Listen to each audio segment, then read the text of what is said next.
If you have any doubt, and I'm sure our audience doesn't, about the bias in the media, the Washington Post, you guys probably saw this yesterday, published a story with a photo about the hostages, and in particular about this mother, Hadass Calderon, on the phone.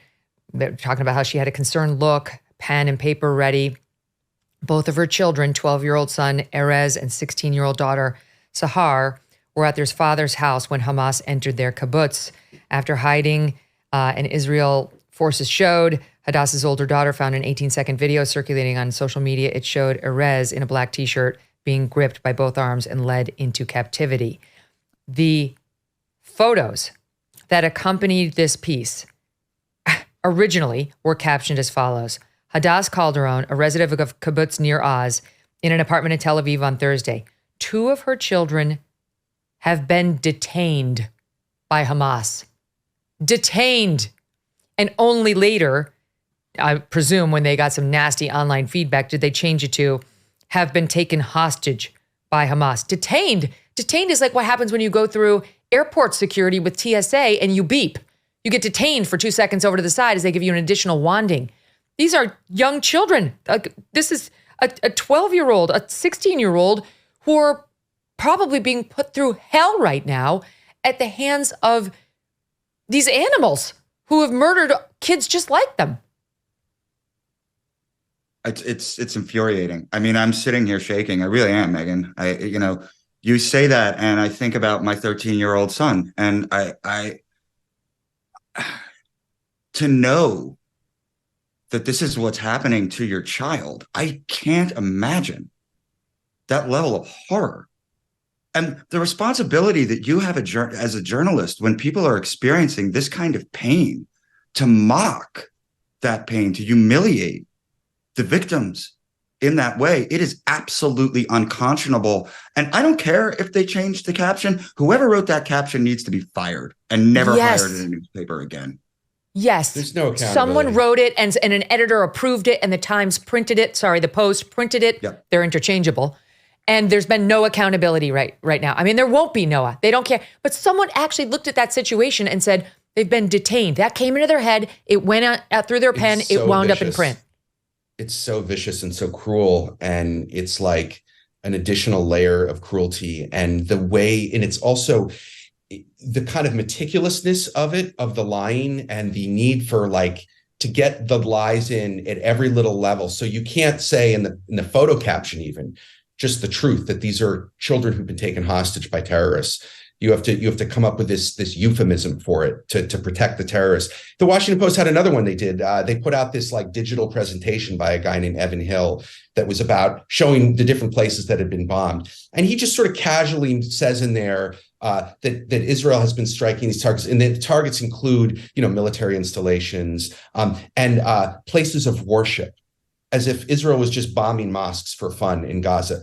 They weren't places of worship. They were places of worship that also served as rocket storage and munition storage and terrorist personnel barracks for Hamas. That's why they were bombed. But he doesn't say that. He just goes, oh, yeah, well, they bombed places of worship to make it as if Israel is just being kind of cruel for fun, that this is Israel is carrying out a war against Islam, against civilians. And it's a lie. They don't bomb mosques just because they're mosques. They bombed a few mosques in Gaza because Hamas was using them as military sites.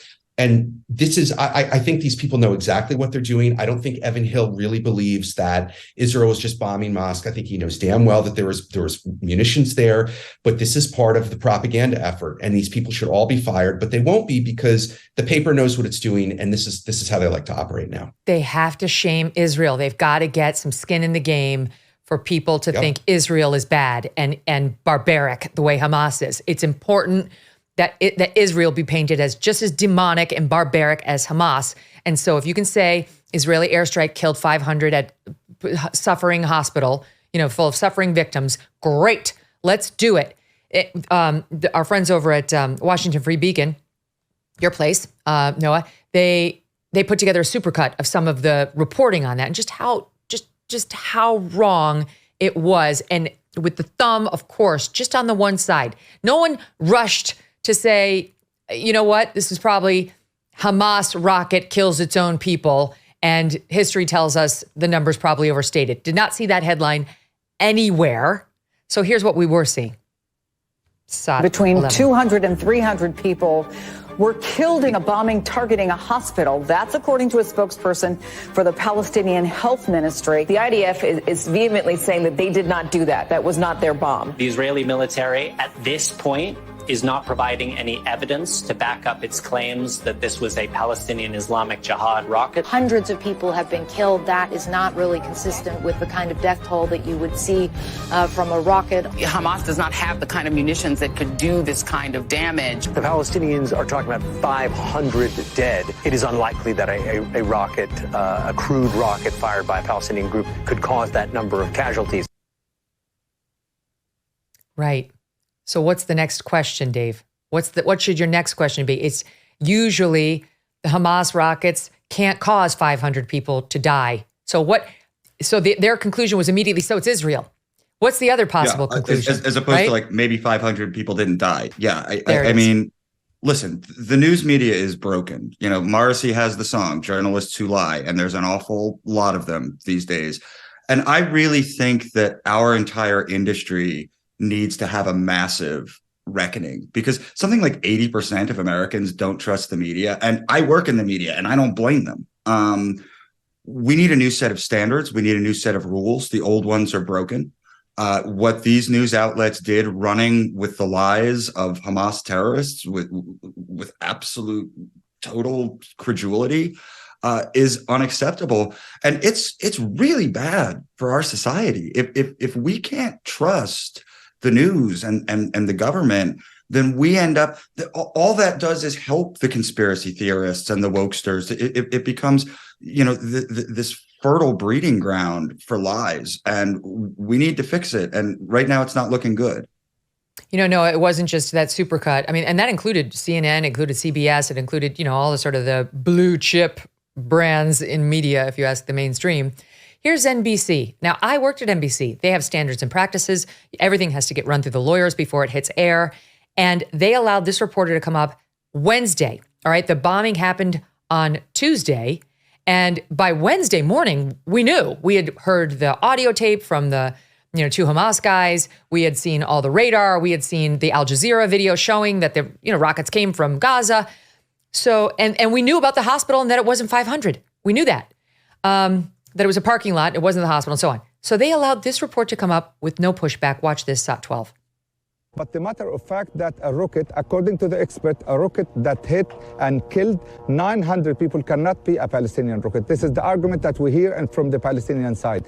The magnitude, the explosive, the impact, according to the expert, that Israeli occupation is the one party responsible for that situation. In the Baptist hospital, there was a conference that was organized by doctors and by paramedics, and around them and in front of them, there were hundreds of bodies of people who were killed. So catastrophic situation that is getting even more catastrophic, and people of Gaza are overwhelmed and saddened.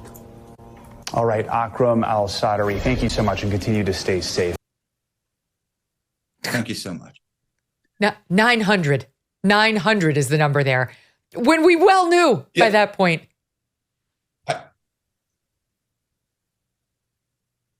Go ahead, Noah. It's incredible. It's like, you know, it's amazing. It's like they saw that they had this opportunity, and they were going for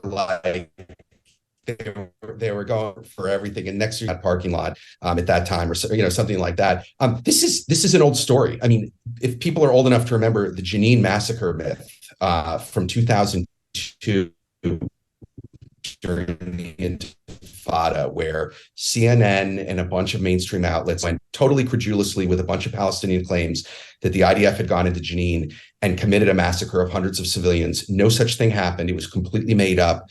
And yet that was the dominant media narrative in Western media for days. So the other thing about this that's so maddening is, like, these press outlets, they should know better. This has happened before. This happens every time there's a war. The Palestinians make up, there's a phrase for it, it's called Pallywood.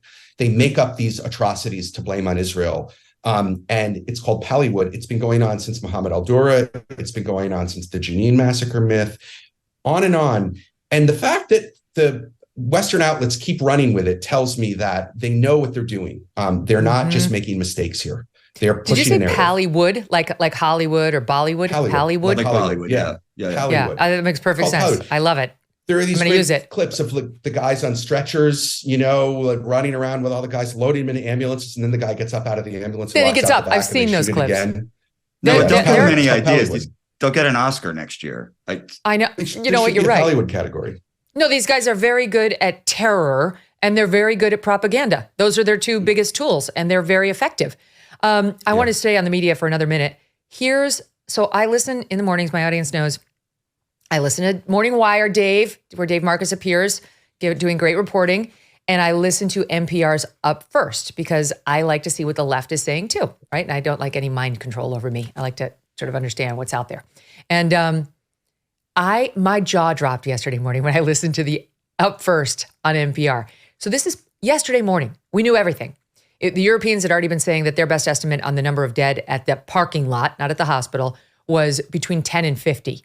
10 and 50, not 500, not 900, as NBC had reported the evening before. We knew it was a parking lot. We knew that we'd seen all the evidence from the IDF. Our president had come out and said, our Pentagon is saying it was the other guys. It wasn't Israel. It was Islamic Jihad. And so all of that we knew. The president said explicitly last night, it was them. It was not Israel. That's from our Pentagon, definitively. Yesterday morning, listen to this report on NPR. The Palestinian Health Ministry says around 470 people were killed in that blast. Many, if not most, were children. Israel blames an errant militant rocket, but Palestinians and the rest of the Middle East, including the governments here, say it was Israel. And so the suffering of Palestinians in Gaza is on display every day that this war continues. The South in these so-called safe zones aren't safe either. NPR's producer down there saw kids being pulled from the rubble of their homes in recent days. More information about the incident is emerging, but it's far from conclusive, and the Israelis and Palestinians are still blaming each other. You know, we just may never know. National Palestinian Radio. I promise you, Megan, that second voice that comes in, because these things get recorded before, right? If you're listening to The Daily, you're not hearing that live, right? And so mistakes do get made because things will happen overnight or whatever. But even that cleanup was ridiculous, right? These guys love Joe Biden. These guys think Joe Biden needs 4 more years as president, and they think Joe Biden's lying to us about this. This makes no sense. Freelance work is booming. So many people are taking the leap and starting their own business, but how do you maximize your earnings and minimize your taxes and make sure you are legally compliant? It can be overwhelming, confusing, and it takes time away from your own billable hours. That's where the experts at Collective.com come in. Collective was built specifically for businesses of one that are making over $60,000 in profit a year. Collective handles all of your back office work so you can focus on your passion and not your paperwork. And they can tell you how they can backdate your S-Corp and save you thousands on taxes this year. They handle business formation, compliance paperwork, taxes, bookkeeping, accounting, even payroll. Check out collective.com/Megan before October 31st to potentially save thousands of bucks on your 2023 taxes. Yes, 2023 taxes. To sweeten the deal, they will also throw in an extra $100 off when you use my link. But you got to do it before Halloween. That's collective.com/Megan to get started with your personal team of self-employed tax experts. Hey, thanks so much for watching. If you like what you just saw, hit the subscribe button for more clips and full episodes.